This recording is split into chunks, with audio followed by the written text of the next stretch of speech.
What's up, YouTube? It's Ken again. Thank you for stopping by the channel. I'm working on this 2012 Hyundai Elantra Limited, and in particular, I'm diagnosing and hopefully resolving a clunking noise over low speeds and bumps, small bumps. All right, we're scoping out the noise here.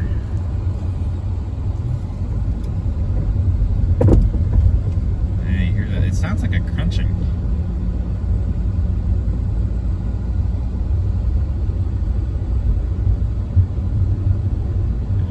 Bumps. Crunch, crunch. Crunch, crunch. Very crunchy. Seems to be at low speeds and over bumps of any kind. Now, this car actually just passed a safety inspection, so I was reasonably sure, assuming that they checked it correctly and well, that it wasn't the ball joint or the tie rod or something like that. I would think that if one of those things were bad, they would have failed it on the safety inspection. But regardless, I tried to check through everything as best I could anyway. This is one of the cars in my fleet. It's a family member's vehicle, so I'm really used to working on it. And the jack points in this car are pretty specific, and so I have a specific procedure to lift it with a floor jack with the intention of not damaging anything under the frame. Or the pinch welds where I do lift it. All right, so as mentioned, lifting this Hyundai Elantra is a little bit tricky. It's a little bit quirky. This whole thing right here is the pinch weld. And I think technically you're supposed to lift where these notches are, but I don't know that it actually matters if you lift it there versus here. What I elect to do is, because this is really the only lifting point on the vehicle, I mean, there are some frame options underneath, but I just find that they're so far under the car that lifting on them is a little impractical. I actually have this little hockey puck that I bought off of Amazon. I call it a hockey puck. It's not really a hockey puck. It's some sort of lift adapter, and I actually put that onto the jack that I use, right into the cup of the jack. And that way, I'm not actually boogering up the frame. I line it up in such a way that those grooves slot right into the pinch weld, and then I can lift. And then I leave enough room for myself to put a jack stand right next to, you can see it's right next to the jack itself, the floor jack. It's a little inconvenient again because I have to move the floor jack around. There's not like a central lifting point in the front of the vehicle that I'm using, but it is what it is, and I have yet to really booger these pinch welds up with this method, so I'm going to stick to what works. Use this advice, of course, at your own risk. I have on other cars seen these pinch welds get really bent, and that's my aim, is to not allow them to be bent. All right, so with that out of the way and the car lifted, what I actually did to diagnose this before I even removed the wheel was just a bunch of different checks that you normally do. I'm not really going to cover a lot of that here, but I was checking for play in all the major suspension components. There are other videos that do that a good amount of justice, but I tried to shake the wheel from side to side, and that didn't have any play. Up and down also didn't have any play. You do want to be careful doing that, because if you're putting your hand underneath the tire, you want to make sure that it's supported first.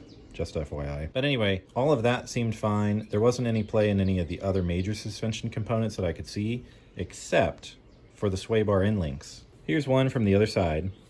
And what I actually did just to test this is I just rolled it with my hand, and it was rolling very freely. And I don't know if you can pick this up on camera or not, but I do believe that this is shot, completely gone.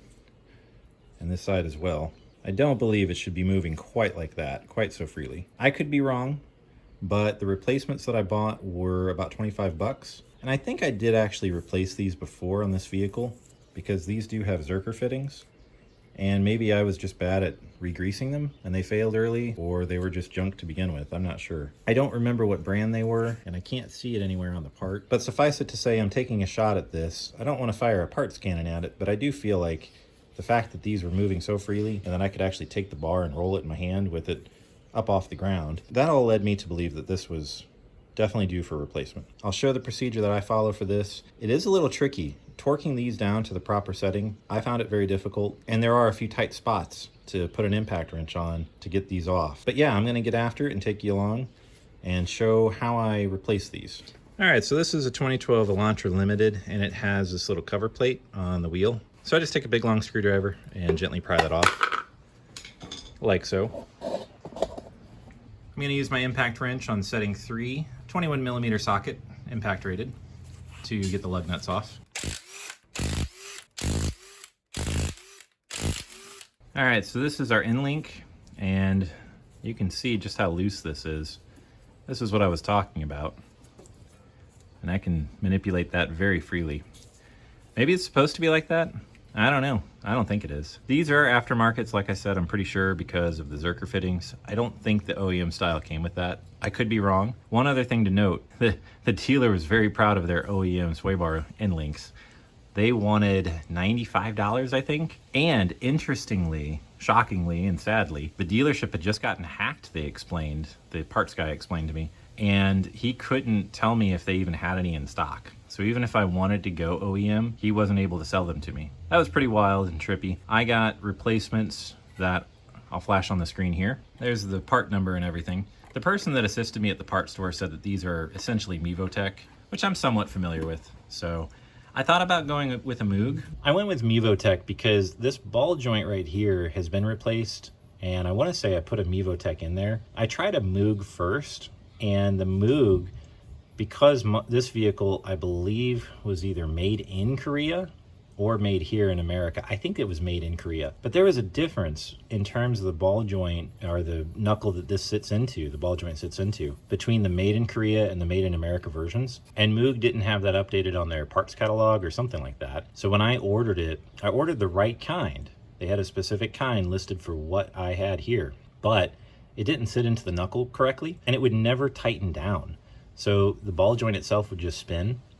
And in talking with an engineer actually from Moog, this is a couple years ago now, he said, yeah, you know what? This is the wrong part in the catalog. It has to be if it's doing that. And so I switched over to Mevotech and used theirs, and it worked fine. So they had some kind of mix up, I think. And I'm not saying anything bad about Moog. I like their products a lot. I feel like they have a good brand name, but just strictly for my purposes here, I'm gonna go with the McPherson or the Mevotech, just because, again, that's what I've done before for this car, and I haven't had issues.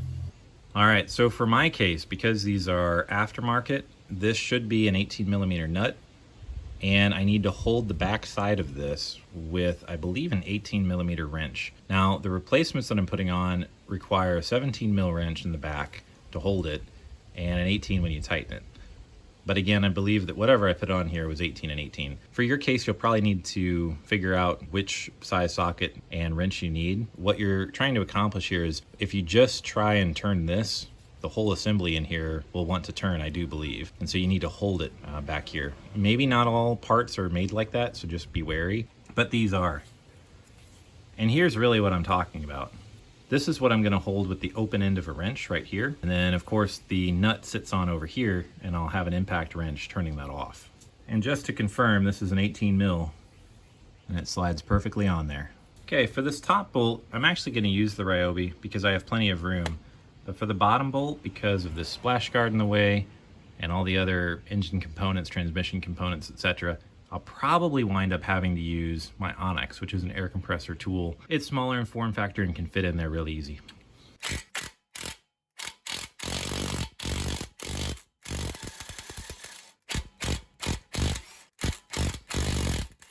One important thing to note that I probably didn't do a great job on is that as you're undoing that nut, this probably is going to push back a bit, and so your wrench might stand out a little bit and not actually be properly on this bolt, or whatever you call it, the knuckle of it. But yeah, you can see how freely that wobbles, and I really don't think that's supposed to happen.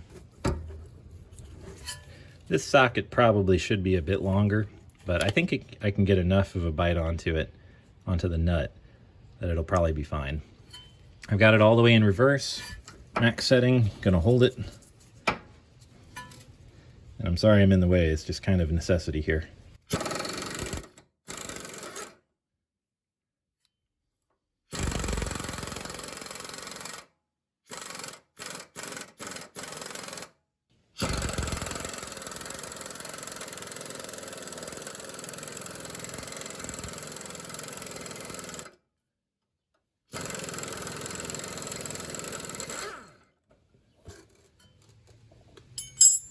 Well, that was on there.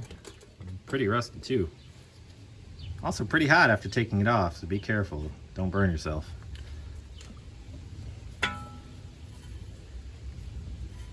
Yeah, here it is. So out with the old and in with the new. Here's the new sway bar end link. I don't know that these are directional.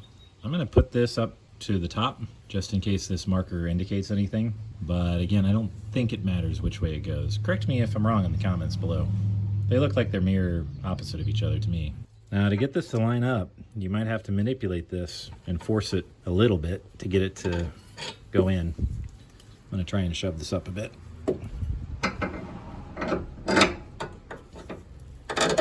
There we go. Then I'm just going to thread the bolts on by hand first. And I've got this one started as well. Now I'm on to what I found to be the most difficult part of this job, which is torquing these down. The spec calls for a pretty high torque setting, and I'm going with something kind of in the middle of that range, 78 foot-pounds to be exact. That's really tight. I had a really hard time on the other side, and to achieve that setting, I had to actually make it so that my wrench butted up against the strut tower to hold everything in place.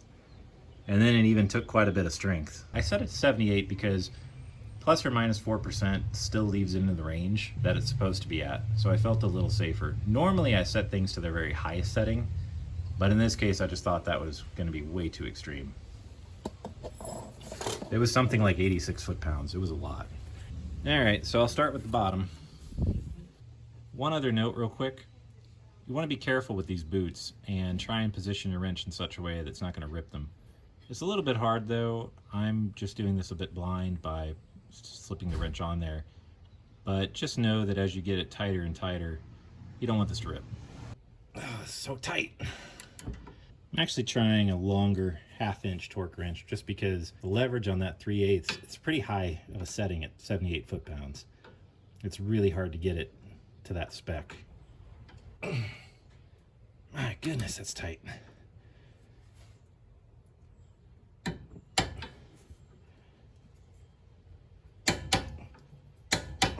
There it is. Okay, so the same thing here. I'm using my Icon 1/2 inch torque wrench.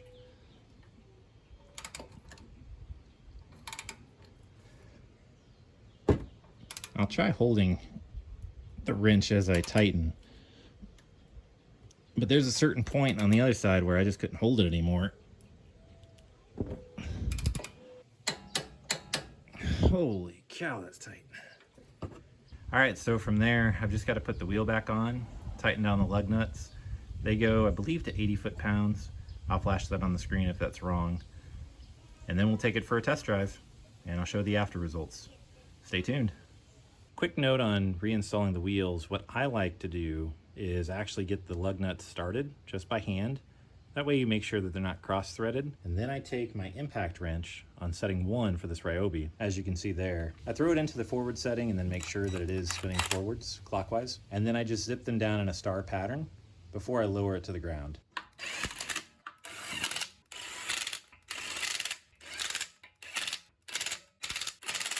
And you can see that I actually went around that twice. And that way, once one side of the wheel was tightened up, the other side might have loosened up a little bit or had a little bit more room to go onto those studs. And therefore, passing around all the bolts at least twice, on and again setting 1, that way they're not over torqued, is just how I like to get everything set up before I lower it. All right, I find that setting the parking brake actually helps to stabilize things, so I'm gonna do that real quick.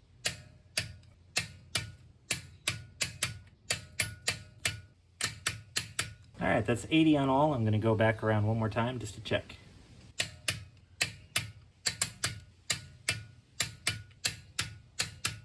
All right, and then in my case, the wheel covers go back on. This arrow right here points, I believe, to this opening slot. Makes sense because there's a tab here that lines up with the little notch right here on the wheel.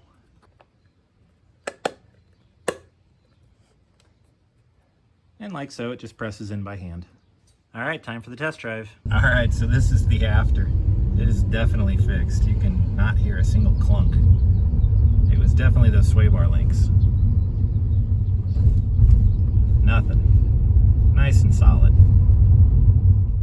All right, well, I'm back in the garage and it's now time to clean up. So I am going to conclude this video here. If you like this content, please do consider giving me a thumbs up. And please also do consider subscribing so that you see future videos. And as always, please do feel free to leave your comments down below in the comment section. Thanks for watching. Peace.